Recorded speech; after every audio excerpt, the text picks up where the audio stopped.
Agora a gente vai ter uma palestra que o tema é Inteligência Artificial aplicada à saúde. Quem fará a mediação desta palestra é a Magali Nunes Jacob. A Magali é mestre em educação, especialista em docência e administração em enfermagem. Atualmente faz parte da equipe técnica do Grupo de Desenvolvimento de Recursos Humanos. Então, eu gostaria de convidar o professor doutor Luiz Gustavo Modelli de Andrade. Ele é médico nefrologista do HC Unesp, coordenador do LabData, também do HC, sócio fundador da StatBit, análise e consultoria. Eu gostaria de avisar que durante a sessão solicitamos que as pessoas façam perguntas e coloquem no chat essas perguntas. A palestra terá duração de 50 minutos e ao final teremos 10 minutos dedicados às perguntas, que podem ser feitas então pelo chat. Muito bem-vindo, Dr. Luiz, sinta-se acolhido e está contigo a palavra. Tá certo, obrigado. Boa tarde a todos. Vocês estão me escutando bem? Sim, Então, estamos. tá certo, então tá certo. Eu estou com a apresentação aqui, eu posso compartilhar a tela? Sim, por favor. Posso, né? Então tá certo. Eu já Estamos compartilhei aqui. visualizando, ainda não está em Ótimo, modo apresentação aberto, agora está. tá certo então. Então, obrigado pelo convite. A ideia hoje é falar aqui um pouquinho sobre inteligência artificial aplicada à saúde. Então, a gente tem aqui em Botucatu um laboratório de ciência de dados, onde a gente aplica um pouquinho dessa tecnologia que eu vou descrever aqui durante essa apresentação. Então, o conceito de inteligência artificial, se a gente for olhar nesse timeline, ele não é muito novo, né? Ele vem desde a década de 50, e o machine learning em si, ele vem há mais ou menos a década de 80, né? A gente diz que ele sofreu alguns períodos de desenvolvimento na década de 80, 90, e ali ele conseguiu ir muito para frente, a capacidade computacional não era tão grande, a gente não tinha tantos dados como temos hoje, né? Mas hoje é inegável que isso já é uma realidade, tanto pela questão de volume de dados que temos, como a capacidade desses algoritmos de gerarem informações úteis, né? E muito hoje também vem essa questão do deep learning, que está aqui, é um sub-ramo do machine learning, tá? Eu vou comentar um pouquinho mais, ou explicar um pouquinho mais sobre esse conceito, mas basicamente deep learning é quando a gente utiliza o computador, por exemplo, para analisar imagens, analisar discursos, né? Analisar texto. Esse tipo de análise normalmente é feito com deep learning. Então, olha o avanço que nós tivemos na capacidade computacional. Então, na década de 50, aí um computador enorme, um supercomputador, tinha capacidade de 10 megabytes, que é muito pouco, né? Em 85, 32 gigabytes, então também uma capacidade ali, isso aqui de armazenamento, né? E hoje, provavelmente qualquer um de nós aqui com o nosso iPhone, ou qualquer outro smartphone, enfim, ele tem uma capacidade de armazenamento aqui, por exemplo, um iPhone 2018, 500 gigabytes, né? Então, na mão, você tem uma capacidade de gerar, guardar informação e gerar dados muito maior do que tinha um supercomputador na década de 50, na década de 80. Também a capacidade de processamento vem aumentando dia a dia, né? Isso faz parte do nosso cotidiano, né? Se a gente for olhar coisas que nós usamos praticamente todo dia, né? O Netflix, por exemplo, ele não é só um programa de seleção de filmes, né? Ele é um programa de indicação, né? Então, existe toda uma tecnologia por trás, ali um grupo que trabalha constantemente em fazer o que está por trás, que a gente não vê ali, né? Então, o que está por trás são os algoritmos que vão indicar a melhor filme, a melhor seleção de conteúdo para você, que aquilo é bastante individualizado e tudo isso é baseado em inputs que você dá no sistema. Se você viu o filme até o fim, se você conteúdos semelhantes, assim vai. São vários inputs que são utilizados para treinar modelos e fazer análise preditiva, por exemplo, no nosso dia a dia aqui utilizando esse tipo de tecnologia, né? Então, esse aqui é um evento à distância, né? Mas vamos supor que fosse um evento aí presencial, né? Então, o que a gente teria num timeline do dia a dia de qualquer um de nós aqui? Acordar de manhã, olhar o feed de notícias. Então, aquilo é selecionado baseado no algoritmo que seleciona as melhores notícias indicadas para o seu perfil. Mesmo se você for utilizar mídias sociais, basicamente também tem bastante conteúdo, tem bastante tecnologia envolvendo machine learning, né? Quando você vai fazer uma compra online, né, se você utiliza cartão de crédito, existe um algoritmo que valida aquela transação, né? Então, ele vai validar qual é a probabilidade daquilo ser fraude. Se tiver uma alta probabilidade, não vai deixar que aquela transação funcione. Isso é um algoritmo de machine learning, treinado com milhões de dados, baseado em transações prévias, né? Que são feitos aí para que aquilo seja validado ou não, né? Se você utilizar o iFood também, ele vai ter vários modelos preditivos dentro do seu core, do seu sistema, e isso são coisas que a gente está usando aí praticamente toda semana, enfim, né? O geolocalização, então dispositivos de geolocalização, seja um Google Maps, seja um aplicativo tipo Uber, ele vai utilizar bastante dessa tecnologia também, seleção de hotéis e assim vai. Então, todas o que está aqui na tela são exemplos de aplicações que a business, a indústria utiliza no dia a dia, né? Então, aqui são mais exemplos que a gente tem. Então, a gente tem desde empresas muito conhecidas, Amazon, Google, que vão utilizar isso e utilizam bastante nisso também. A gente já vai chegar na parte da saúde, como que a gente está aqui na parte da saúde, mas, de certa forma, isso começou na indústria, né? Isso começou em outros tipos de negócios, depois ele caminhou também para a nossa área aqui de saúde, né? Se a gente for fazer uma evolução da computação, né? Então, a gente tinha lá em 1981, não sei se alguém é dessa época, né? Tinha lá um PC que era simplesinho, né? Ele tinha pouca capacidade de memória, pouca capacidade de processamento, a gente não conseguia fazer muita coisa com aquilo. Em 93, é uma das primeiras revoluções, a internet, né? Então, a internet, naquele momento ainda de escada, né? Na época era difícil de você imaginar quanto aquilo seria revolucionário, né? Permitindo o que a gente está fazendo aqui hoje, né? Dentre outras coisas.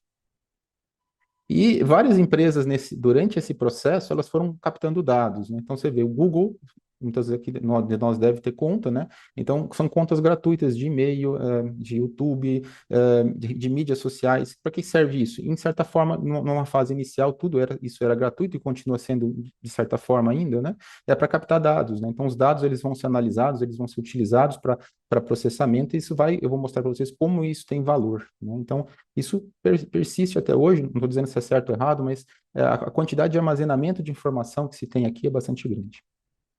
Outra revolução foi o iPhone, né? Então ele foi bastante disruptivo ali em 2007. Também a gente não imaginava que todo mundo ia ter um smartphone, não precisa necessariamente ser um iPhone, né? Mas um smartphone no bolso e quanto que isso nos traria de revolução, né? E a outra que ainda a gente está medindo aqui, eu vou comentar um pouquinho mais ao fim dessa apresentação, que são os Large Language Models, que são os modelos de linguagem baseados no chat GPT, que foi uma outra grande revolução. Então, a meu entender, ele vai ser mais um grande impacto na mudança de paradigma do que vai vir para aqui para frente em relação à inteligência artificial.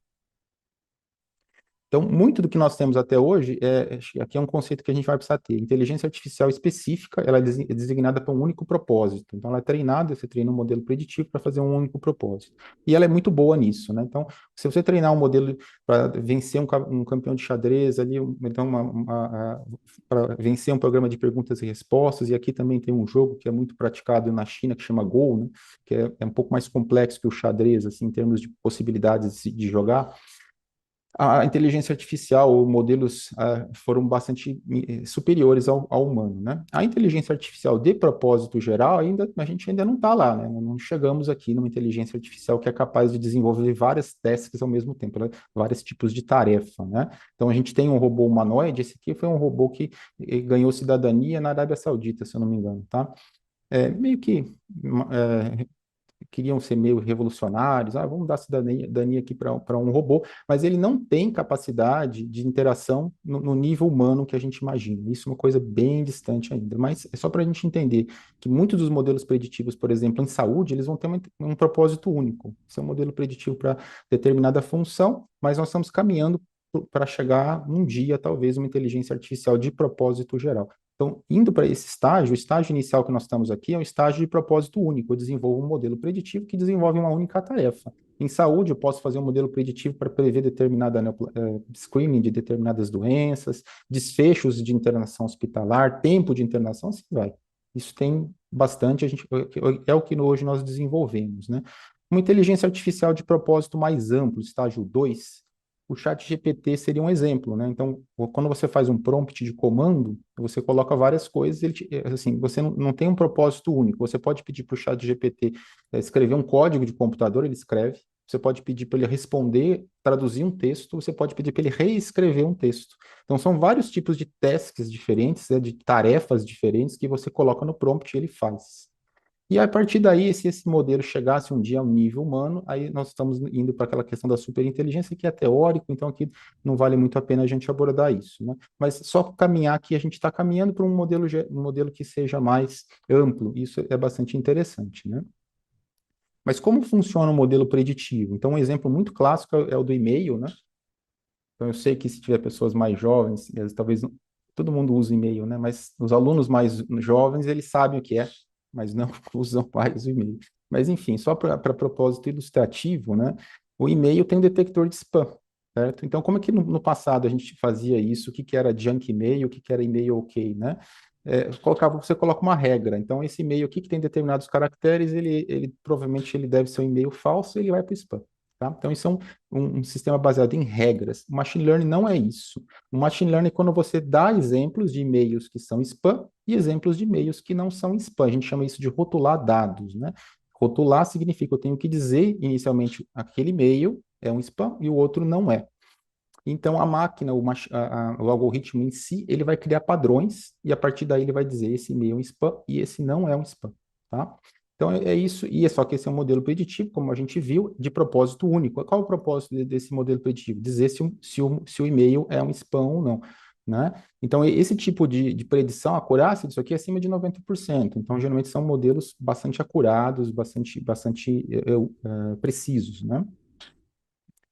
Então, se a gente for fazer análise preditiva, a gente faz muito isso aqui, a gente deve dividir os dados, é uma parte mais técnica, mas eu vou deixar só esse slide para a gente ter só apenas uma pequena ideia disso, né? Então, eu tenho lá um conjunto de dados, eu quero fazer um modelo preditivo, que seja o exemplo anterior do e-mail. Eu preciso dividir um pouquinho desses dados, deixar um pouquinho desses dados separados, para que depois eu desenvolva um modelo num conjunto de dados e teste no outro, que eu que ficou separado, que ficou intacto, né? Para eu ver qual é a acurácia real desse modelo, qual foi o valor preditivo dele, né? Então, geralmente, isso é boa prática em análise preditiva, tá? E outra questão importante é esse modelo do CRISP, isso também veio da indústria, né? Então, você quer desenvolver um machine learning, você vai chegar no laboratório com uma proposta. O que que nós vamos fazer? Primeiro, nós vamos entender o problema. Qual é o problema? O que que você precisa? Qual é a sua necessidade? Captar o dado e depois fazer o que a gente chama de limpeza, né? Você vai olhar para ver se tem como eles estão estruturados, fazer a limpeza adequada disso, depois fazer o algoritmo em si, que essa etapa chama-se modelagem, vou criar o algoritmo e depois avaliar para ver se a performance está sendo ou não adequada, né?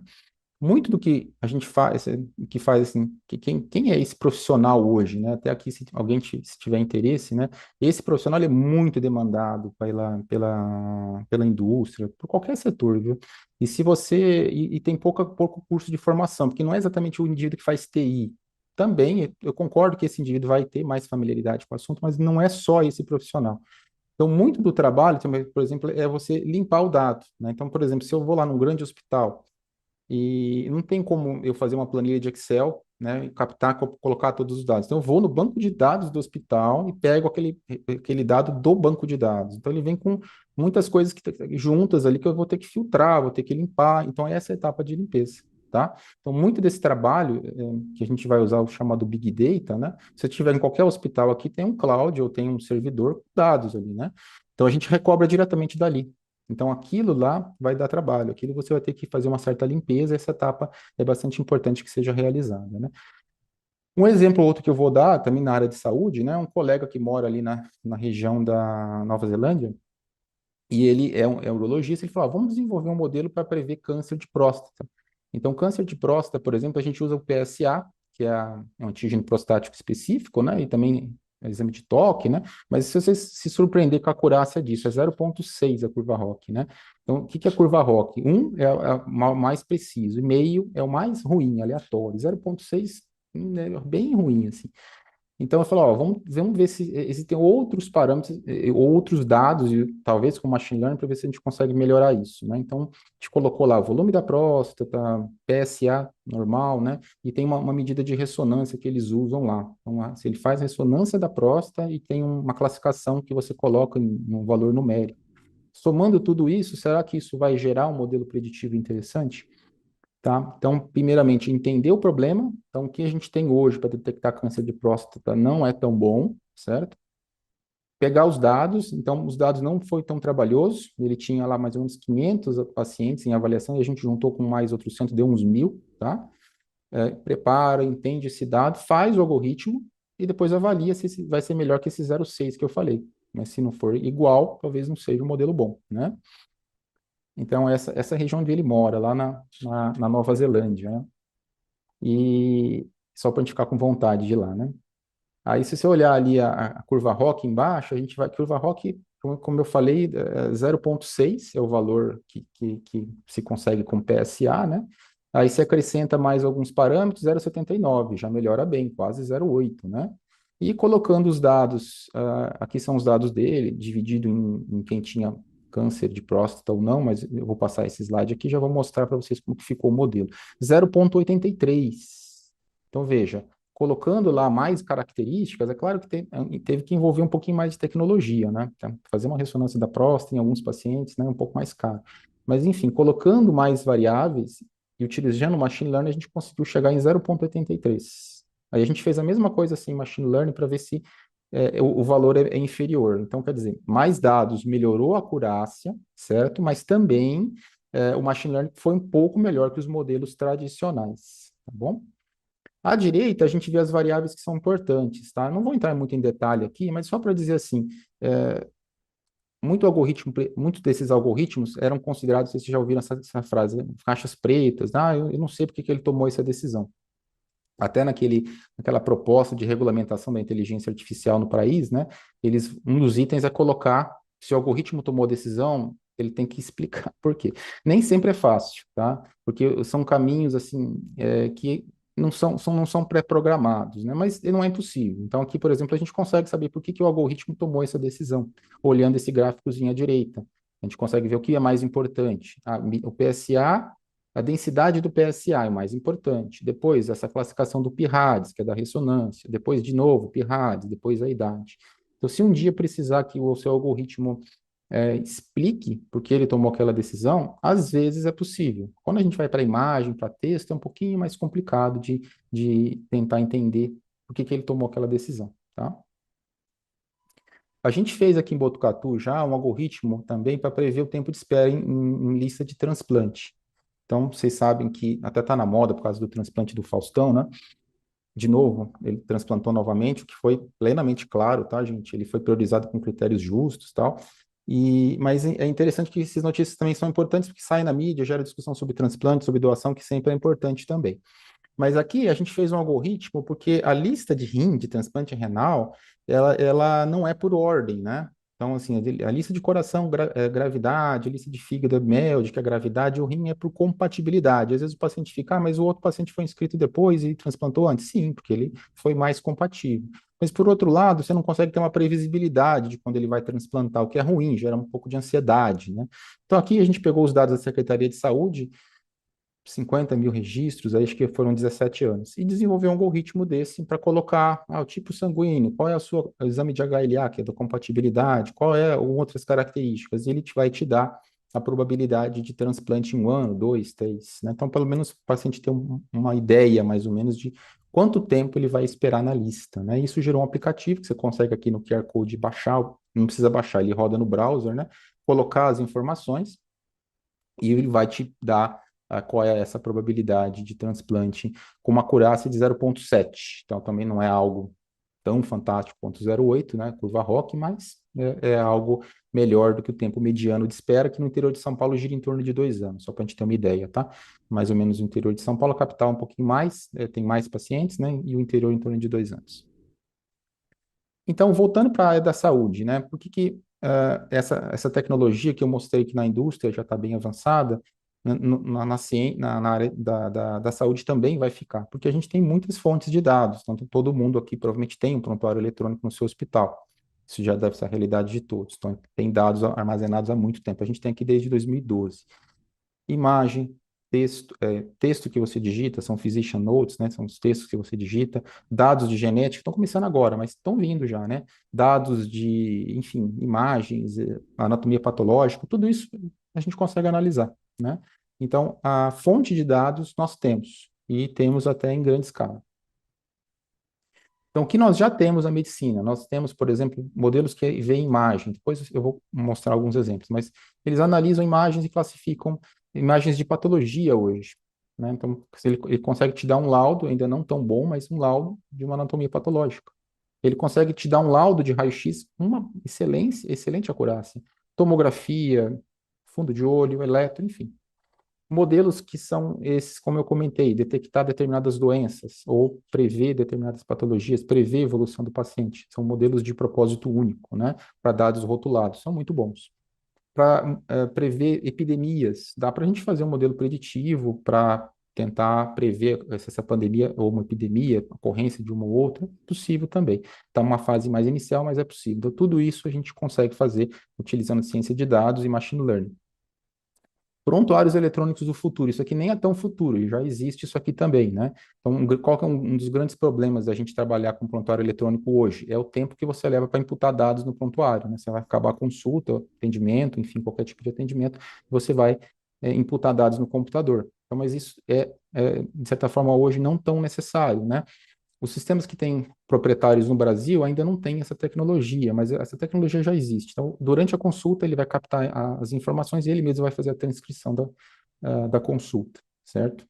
Então, por que que isso é útil? Porque isso vai livrar tempo seu para fazer o atendimento. Então, uma das queixas do paciente hoje, vocês devem saber, é que o indivíduo que atende, pode ser qualquer profissional de saúde, às vezes está lá olhando no computador, não está olhando para quem está atendendo. Porque ele está lá colocando o dado no computador, está vendo exame, enfim. Então, isso é uma coisa que a tecnologia vai melhorar. Nossos prontuários eletrônicos hoje, eles são ótimos, eles são bons, eles guardam a informação de forma digital, mas eles estão muito aquém da sua capacidade real de livrar tempo para consulta, que é esse o objetivo dele, né? Então, eles ainda estão num estágio que, no nosso país, né, ainda precisam de algum tipo de desenvolvimento, e essa tecnologia, ela não é uma tecnologia que está muito distante, não. Aqui é para mostrar que tipo de profissional vai trabalhar com isso, né? Então, qualquer profissional, sim, a princípio sim. Então, a gente tem ali em vermelho o indivíduo que tem domínio da área, pode ser profissional de saúde, tá? Que entende do problema, ele sabe que isso aqui, né, domina aquele problema. O indivíduo que matemática, estatística, pode ser, precisa, é mais um indivíduo que faz a estatística convencional aqui, e o indivíduo do TI, da computação. Então, o indivíduo que vai estar no meio ali é o ideal, ele vai ter um pouquinho de conhecimento dos três, ele não precisa ser um expert em estatística, ele não precisa ser um expert em ciência da computação e não precisa ter todo o domínio do assunto, né? Então, esse é o profissional que vai trabalhar com essa área que nós estamos falando aqui, certo? No nosso laboratório, por exemplo, não tem todo mundo que, todo mundo domina todas as áreas. Não, às vezes o indivíduo é um de domínio da área da saúde mais, né? Tem mais uma formação metodológica mais clássica, e tem indivíduos que têm mais para a área da ciência da computação, e assim vai, e a gente consegue compor essa tríade ali do profissional que teria as três habilidades. Esse é um outro exemplo de machine learning, um trabalho que a gente fez aqui, né? Também desses de machine learning de propósito único, né? Então tem aquela formulinha da estimativa da filtração glomerular, não sei se alguém já usou, né? Você coloca ali creatinina, idade, gênero, e ele vai te dar a filtração glomerular estimada. Então é uma equação, tá? E aqui a gente usou machine learning com os mesmos parâmetros, só a creatinina, o gênero e a idade, e ele deu uma fórmula mais, uma previsão mais acurada. Então, assim, utilizando os mesmos valores, será que eu consigo uma equação mais acurada, né? Então, consegue também. Então, mostrando que mesmo com poucos parâmetros, são 3 ou 4 preditores, você consegue recobrar um bom valor, aí, uma boa estimativa. Outra área interessante para nós, que trabalhamos aí com a área da saúde, eu acho que é a área que no passado a gente chamava mineração de texto, né? E continua sendo esse termo, a gente ainda usa, tá? Mas tem avançado um pouco, que eu também mostrarei para vocês aqui. Esse também é um trabalho nosso aqui, que pega o campo a gente usa MV, tá? Que é um prontuário, um prontuário eletrônico, mas pode ser qualquer prontuário eletrônico. Aquele campo que o indivíduo digita as informações, tipo evolução, né? Ali tem muita informação. E a gente chama de dado não estruturado. O que é um dado estruturado? Aquele dado que você pôs na coluna bonitinha, idade, gênero e doença de base, enfim, coisas assim. Esse campo aqui tem um monte de informação, tudo digitado, cada um digita o que quer.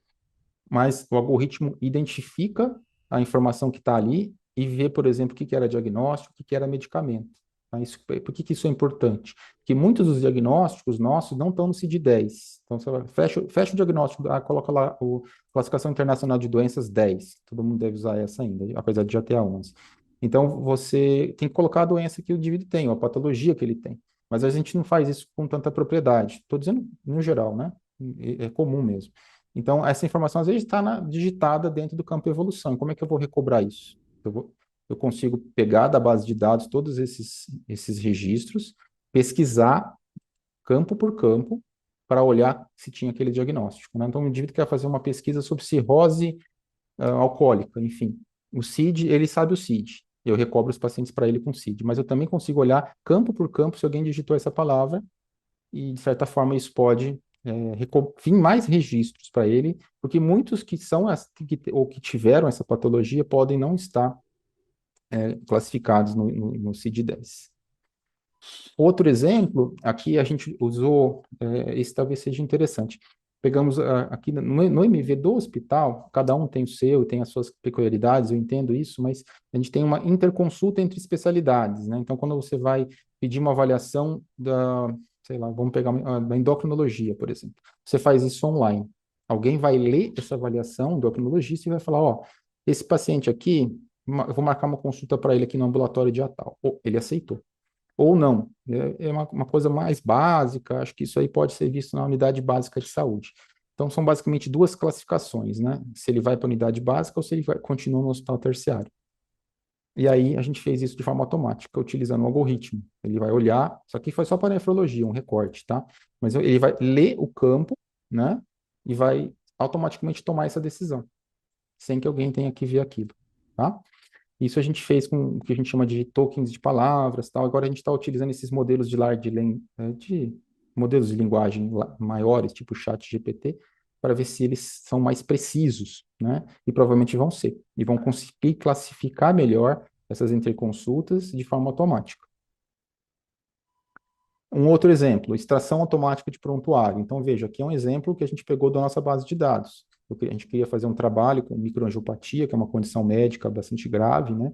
Então, a gente pegou pacientes que tinham determinadas características que poderiam ser microangiopatia. Aí vinha lá evolução, sinal vital, procedimento, exames, tá vendo? Então, o que que a gente consegue fazer? Isso é mineração de texto. Tá? Você consegue olhar o texto e tirar o que ele tinha de comorbidade, história clínica, sem ler um por um, que aí que foram 4 ou 6 mil registros, é bastante. Sinais vitais. Extrair os sinais vitais de forma mais estruturadinha. Você vê que eles estão todos meio bagunçadinhos ali, né? Procedimento a gente não usou nesse momento. Exame. Extrair cada exame. Ó, qual que era o menor hemoglobina, qual que era a menor creatinina, qual que era a maior creatinina durante a hospitalização. Então, você pode parecer simples fazer isso com 100 casos, acho que você até é, mas 6 mil não é usual, não é tão simples e tem muito sujeito a erro humano quando você faz isso de forma manual. Então, a gente faz isso de forma automática e olhar um texto desse, que a gente chama de não estruturado, um prontuário desse, uma informação dessa, né, que aqui é uma planilha, tá? Que veio do próprio servidor do hospital, utilizando a gente chama de mineração de texto, e continua sendo o termo utilizado, o termo mais apropriado para isso, né? E aí a gente chega na grande revolução que nós temos hoje desses modelos de Large Language Models, né? Então, à esquerda a gente vê aquela rede neural que eu falei, Deep Learning e tal. Então, nada mais é do que, eu não vou explicar essa arquitetura, mas isso simula mais ou menos o funcionamento do cérebro, pelo menos é o que eles falam, né? Onde a gente tem uma rede de vários neurônios interconectados. Então, tem os inputs, né? Que são os preditores que a gente coloca ali. Essas associações criadas entre esses neurônios são aleatórias, elas não são aleatórias, elas são baseadas em regras, mas regras que a gente não consegue entender, né? Então, e existe um algoritmo que otimiza isso, baseado assim, no erro final, que é a predição. Então, à medida que vai tendo mais erro, ele vai voltando e otimizando isso. Essa rede estrutural à esquerda aqui foi o que permitiu que a gente via que o computador lesse imagem, que ele conseguisse entender discurso, né? Então, quando você olhar lá fazendo o Google Tradutor hoje, que tipo de tecnologia ele usa? Ele usa uma rede neural, tá? Qualquer modelo de imagem que consegue olhar uma imagem e falar que imagem é aquela, ele utiliza uma rede neural. E a grande revolução foi a direita, nesse artigo publicado de forma online para o pessoal do Google, né? Nesse Arquivo X aí, que é uma revista aberta, né? 2017. Então, eles mudaram um pouquinho essa estrutura da rede neural e isso foi bem revolucionário, de tal forma que eles conseguiram modificar essa estrutura para que o treinamento do modelo corresse de forma paralela, de uma forma diferente, e isso permitiu que se treinasse muito mais tokens de palavras, por exemplo, permitindo que a gente chegasse nos modelos que nós temos hoje, como o ChatGPT, o BART e outros modelos. Nós conseguimos chegar aqui por causa desse artigo de 2017, né? Você vê há quão pouco tempo a coisa mudou e mudou de forma muito revolucionária. Outra característica dessa tecnologia é que a maior parte é open source. Então, se você baixar o Python, o R, são softwares abertos que usam para fazer isso, tá? E aqui também, o indivíduo que descobriu isso, ele publicou e ele compartilhou com todo mundo, né? Então, esse grande desenvolvimento que a gente vê nessa área, que eu acho bem interessante, é esse compartilhamento de ideias que não fica com um grupo só. Não é uma tecnologia proprietária, certo? É uma tecnologia que é compartilhada com todo mundo. E aí, só para a gente ter uma ideia do chat GPT e o modelo semelhantes, né? Aqui é o número de parâmetros que são treinados, né? O GPT-4 tem 1 trilhão de parâmetros, né? Então, isso cresce de forma muito rápida, né? Então, a quantidade de parâmetros, de tokens de palavras que você consegue colocar no modelo e treinar. E para que serve isso, né? Então, de certa forma, a análise de imagem, vou voltar aqui para a área da saúde, né? Então, análise de imagem em saúde, esse é um artigo chinês, né, que pegou ali fundos de olho. Essas imagens de fundo de olho podem ser feitas com um aparelho automatizado, tá? E a partir dessa imagem, ele consegue ver o nível glicêmico, ele correlaciona com a glicemia, e correlacionou à direita com a função renal, né? Com uma acurácia legal, assim, uma acurácia relativamente boa. Então, significa que com um exame único de fundo de olho, eu consigo ter uma ideia da filtração glomerular, uma ideia da função renal daquele indivíduo, tá? Só analisando imagens de fundo de olho. Um trabalho que a gente tem desenvolvido, que começou agora também, ainda não tenho resultados, tá, para compartilhar com vocês, mas vou falar do racional. Então, a gente vai pegar aqui, eu trabalho também com transplante, né? Então, esse aqui é um rim antes de ser transplantado, de um doador falecido, tá? Então, a ideia é a seguinte, quando você transplanta esse rim, no caso do transplante renal, doador falecido, né? Você pode ter uma evolução imediata, ele funciona logo no começo, ou o que a gente chama de retardo de função do enxerto. Ele demora um pouquinho para funcionar, algumas semanas, 1 ou 2 semanas, o paciente faz diálise até lá, depois esse rim funciona e ele vai de alta, né? Então, a gente não consegue prever muito isso. A gente sabe que algumas coisas estão relacionadas com esse rim não funcionar logo no começo, como, por exemplo, tempo que esse rim ficou para ser transplantado, idade do doador, né? O doador mais jovem, teoricamente, funcionaria mais rápido, né? Mas não é tão preciso os modelos baseados nessas características clínicas, né? E aqui a gente vai tirar uma foto do rim, e vai correlacionar imagens que o olho humano não consegue detectar, né, usando rede neural, basicamente, para prever se o indivíduo vai ter função imediata do enxerto ou se ele vai ter a tal da retardo de função do enxerto, né? Então, a gente estima que vão ser precisas mais ou menos 1.500 fotos, então são 1.500 transplantes. É um estudo multicêntrico, né? A gente demoraria bastante para fazer isso aqui num centro só. Então, um estudo com vários centros em colaboração, e talvez em 2 anos a gente consiga esse número de fotos necessária para tentar ver se esses parâmetros se correlacionam mesmo com o que a gente está imaginando em relação à disfunção ou não do enxerto. Só em comparação, existe um modelo relativamente parecido para transplante hepático, né? Então, quando o indivíduo, um só que eu vi na literatura, eles tiram uma foto na hora da captação, após a captação do órgão, né? E por transplante hepático é importante a quantidade de gordura que tem no fígado, que é a esteatose. Se tiver muita esteatose, às vezes tem que descartar o órgão, né? E aí o modelo consegue simplesmente com aquela foto prever a percentagem de esteatose que o órgão tinha, de certa forma, se ele vai ser útil para o transplante ou não, né? E análise de imagens, voltando de novo para a questão aqui do fundo de olho, veja quanto tipo de problema a gente consegue detectar, né? Retinopatia diabética é o mais comum, mas a gente consegue detectar doença de Parkinson, probabilidade do indivíduo ter infarto, algumas coisas assim meio revolucionárias, né? Então, talvez o futuro possa ser você, através de uma imagem de fundo de olho, conseguir fazer de vários tipos de predição. Além do que, a gente consegue saber idade, a gente consegue saber gênero, baseado na imagem de fundo de olho, né? Então, aqui são algumas publicações que mostram para a gente isso, né? Então, indivíduo, controle glicêmico baseado no fundo de olho. Se tem ou não tem doença renal. Você não sabe nenhuma informação a mais, você só colocou ali para fazer a leitura do fundo de olho, né? E todas essas patologias, até doenças que possam, por exemplo, doenças neurológicas, né, dislipidemia, outras doenças que você poderia detectar apenas com a análise automatizada, que é Deep Learning, que usa normalmente para utilizar, para ver isso, ganhar insights de forma automática. O velho eletrocardiograma, né? Então, o eletrocardiograma também dá muita informação, mas eu nunca, assim, se você usar machine learning para olhar o eletrocardiograma, não é a foto, mas são os padrões de onda que ele vai te dar, você consegue saber a idade, o gênero, por exemplo. Dificilmente, mesmo um cardiologista muito treinado, que faz isso todo dia, vai conseguir identificar para você a idade do doente baseada na foto. Se ele olhar o eletro, ele vai saber muita coisa, né? Mas talvez isso aqui ele não consiga, essa filigrama, né? Prever fibrilação arterial, coisas aí que tal, doença renal, né, baseada apenas na imagem, em parâmetros semi-automatizados que vão ser extraídos desses eletros. E quando a gente faz um eletro hoje, ele vem já com esses parâmetros semi-automatizados após ser feito, né? Outra questão são os dispositivos vestíveis, né? Então, os wearables aqui entra uma grande gama de produtos, né?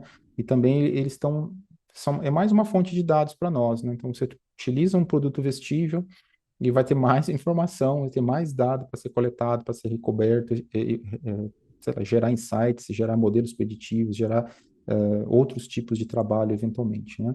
Então aqui eu trouxe um só para a gente não cansar muito, né? Então esse é um trabalho do Apple Watch, tá?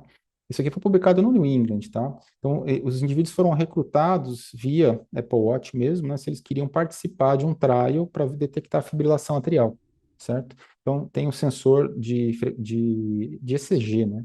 Do Apple Watch, não sei se vocês já viram um sensor de ECG, parece bem interessante o sensor dele, né?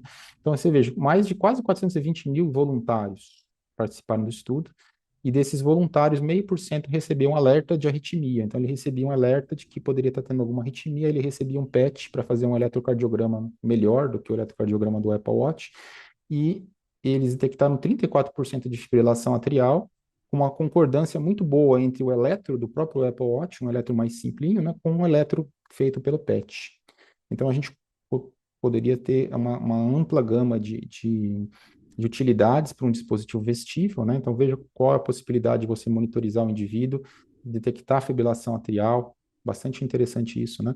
E também um estudo bem inovador, que usou o endpoint digital, né? O endpoint desse estudo, o desfecho do estudo, é um dispositivo vestível, né? Entramos para outros caminhos, o próprio chat GPT, né? Então, aqui é uma questão que depois a gente pode discutir, mas o quanto, ou não precisa ser o chat GPT, são modelos baseados em linguagem, né? O quanto eles podem ajudar na área da saúde, né? Então, não vi nada disso muito formalmente publicado, né? Mas os trabalhos têm saído relativamente recentes sobre esse tipo de tecnologia, né? De quanto isso pode ajudar o indivíduo a fazer o diagnóstico, né? Então, provavelmente, o médico vai colocar os sinais e sintomas num modelo baseado em linguagem e ele vai te dar os prováveis diagnósticos. Pense em doenças raras. A gente tem aí 7 mil, 8 mil doenças raras, 7 mil, pelo menos, é um número bastante grande de doenças raras. A gente não lembra de tudo isso. Então, essa tecnologia provavelmente vai nos ajudar a fazer diagnóstico. E também por conta do próprio usuário, né? Então, o usuário também coloca ali os seus inputs, as suas queixas, e aquilo pode lhe dar algumas possibilidades para que ele procure depois um profissional de saúde. Olha, será que não pode ser tal coisa? Será que não pode ser tal patologia, né?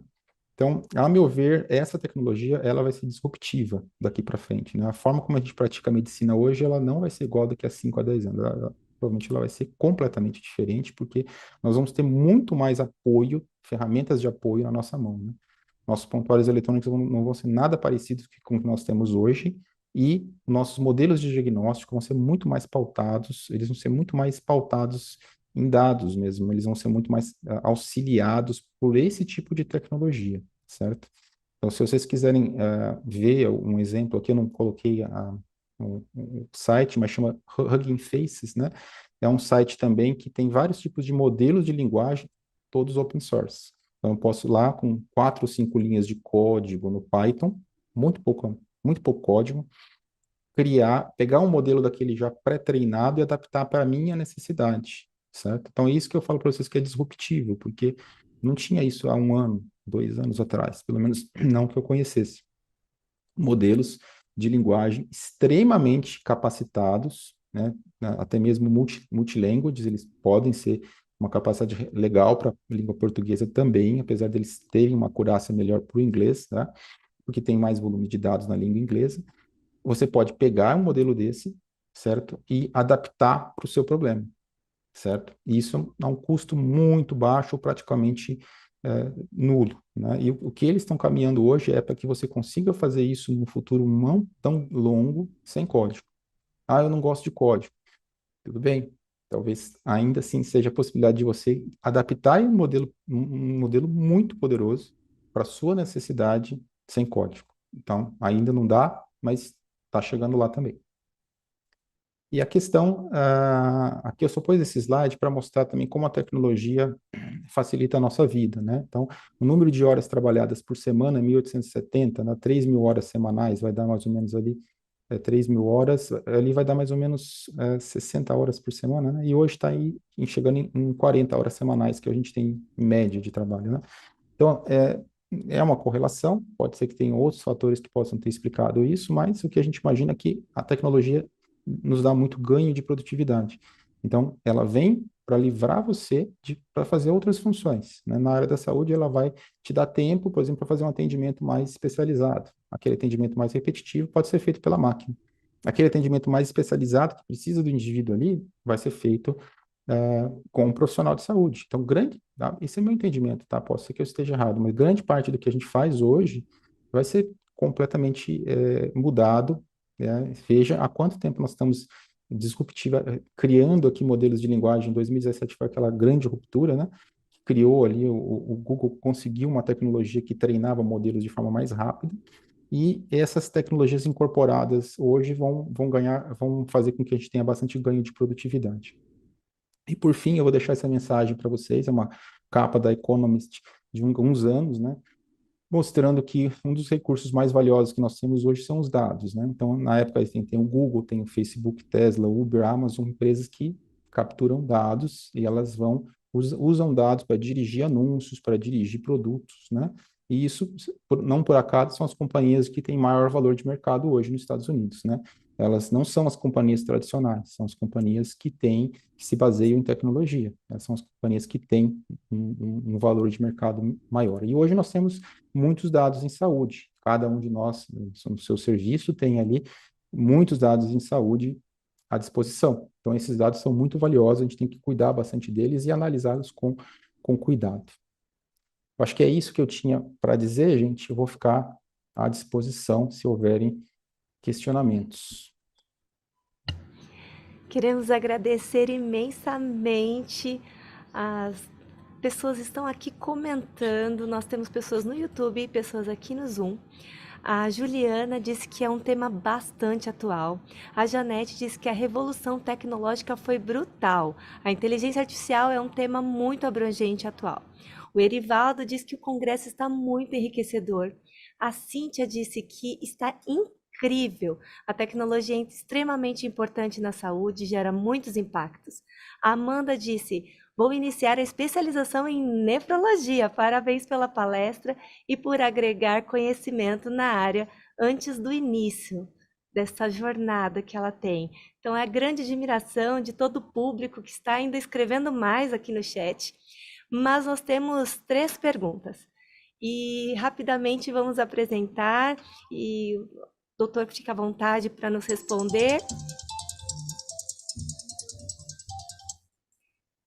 Já teríamos um software de inteligência artificial para hospitais, para tipo de gerenciamento de compras ou prontuário eletrônico ou coisa assim?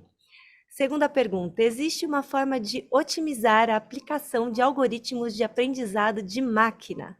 E terceira pergunta, pensei no prontuário eletrônico, em que o médico não precisasse digitar, e sim ir conversando com o paciente e o PC. ir registrando, até durante uma viagem.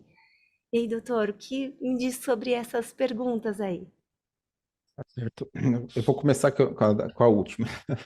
Então, assim, esse prontuário, essa tecnologia de transcrição de voz, né, ela é simples, né? Então, a gente hoje tem, inclusive, se vocês entrarem nesse site, Hugging Faces, tem modelos prontos, que você consegue, por exemplo, pegar o discurso e colocar ele em forma de texto. A partir daí, ele analisa, sumariza o discurso e coloca no prontuário eletrônico. Não é muito difícil, então, né? Eu pegar o que eu estou falando, sumarizar isso e colocar no prontuário eletrônico. Veja, essa tecnologia ela já existe, né? E eu não conheço nenhum prontuário eletrônico comercial, mas a gente pode fazer uns add-ins, uns plugins, coisas do gênero para tentar otimizar isso. A questão de se existe algum modelo de gestão os modelos que existem hoje, que eu conheço, eles são mais personalizados, sabe? Então, por exemplo, você tem uma necessidade no seu hospital de trabalhar em contas médicas de forma mais automatizada. Então, o que que você tem que fazer? Você tem que desenvolver uma coisa mais personalizada. Talvez exista, eu realmente não conheço, né? Mas o que eu sugiro, assim, indo nesse caminho, né? Analisar até aqui uma coisa que a gente queria propor, né? Você pode pegar o dado que está no seu servidor, guardado em algum lugar, pode estar na nuvem, pode estar no seu servidor, e criar ali um dashboard, uma coisa meio personalizada. Isso é só ciência de dados. Mostrar para você, por exemplo, onde que estão acontecendo os maiores gastos do hospital, onde que está acontecendo determinadas informações que podem vir de forma automática, serem recobradas de maneira automática. Então, ter um contato com alguém que saiba isso ou que possa orientar nesse processo não é muito difícil, assim, e dá para desenvolver algo meio personalizado. Então, um exemplo aqui conosco, vai. A gente pegou ali os dados do hospital para ver tempo de internação hospitalar, né? Então, é simples. Mas aí você faz um modelo preditivo para prever o paciente quando chega ali, vai internar lá no espaço de internação, né? Unidade de altas, enfim. Ele chega para ser internado, né? Então, determinadas características que ele tem, e o modelo já te dá, ó, esse paciente aqui vai ficar 7 dias internado. Então, esse é um modelo preditivo, né? Então, você pode desenvolver algo assim aplicado, por exemplo, à cobrança, aplicado a outras áreas que não sejam só áreas puramente assistenciais, né?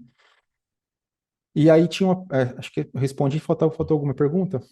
Existe alguma forma de otimizar a aplicação dos algoritmos no aprendizado da máquina?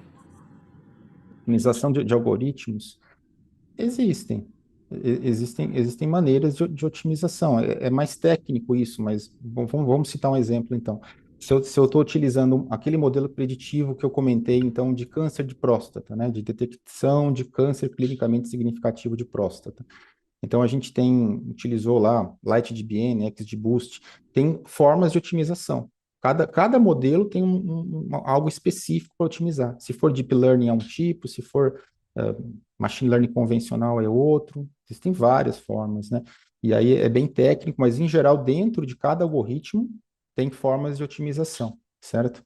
E uma das formas é dividir os dados em vários pedacinhos, fazer validação cruzada, né? E ou ver métricas de acurácia em cada um desses pedacinhos, mas existem muitas formas de otimização. A Marilúcia também colocou aqui no chat que está muito bom. Deram parabéns também por tantas informações. Como é interessante ouvir sobre essas novas tecnologias. E ótima palestra. Parabéns pela exposição também. A Silva que coloca, a Elaine, o Erivaldo coloca que esperamos que chegue logo essas inovações para todos nós. A Janete agradece pelas respostas e nós agradecemos a participação de todos, especialmente do nosso palestrante. Muito obrigada por trazer tantas informações essenciais e importantes para nós. E agora vamos dar prosseguimento. Obrigado. Obrigado.